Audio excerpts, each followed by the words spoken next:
Hey, folks. Well, 11 days in isolation hasn't been so bad. It's a unique challenge that I don't think I'll ever experience again, but I am getting on with the business of the day. You know, I shower, I get the mail, I deposit checks remotely, I still check on my holdings on the market. I mean, I miss the little things, you know, getting the dry cleaning, going to the bank, going to the liquor store, but I think the important thing for all of us to remember is that this is temporary.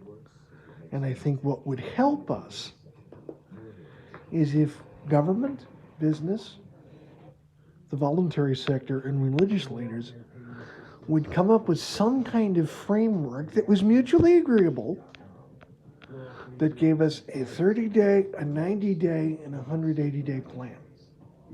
I honestly think this would be a lot easier to deal with if people understood the signposts back to normal.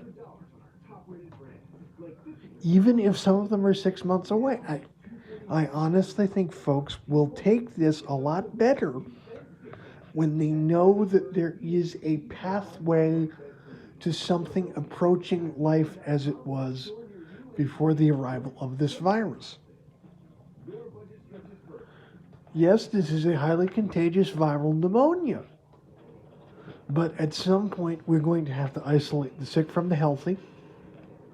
We're going to have to allow healthy people to go back to work. Now, the answer is not to divide states into low, medium, and high risk.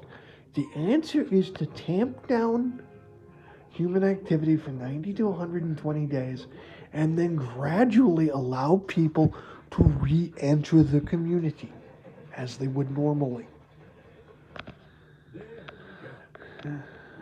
Although this will compound existing economic damage, it will be a lot easier to control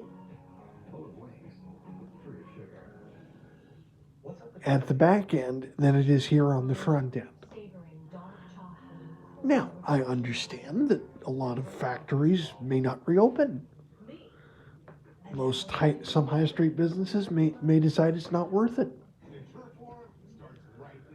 Some restaurants may consider closing forever, which is why we need to give business the supports they need to survive this. But one of those supports would be telling those proprietors and factory managers and shift managers exactly how long this is going to last. The more you play the spaghetti game and you toss the noodle at the wall and hope it sticks, the more people are going to say, I don't have an answer, so I'm going to operate under the assumption that there is no answer and I'm going to take the most extreme action. I'll be back on Friday.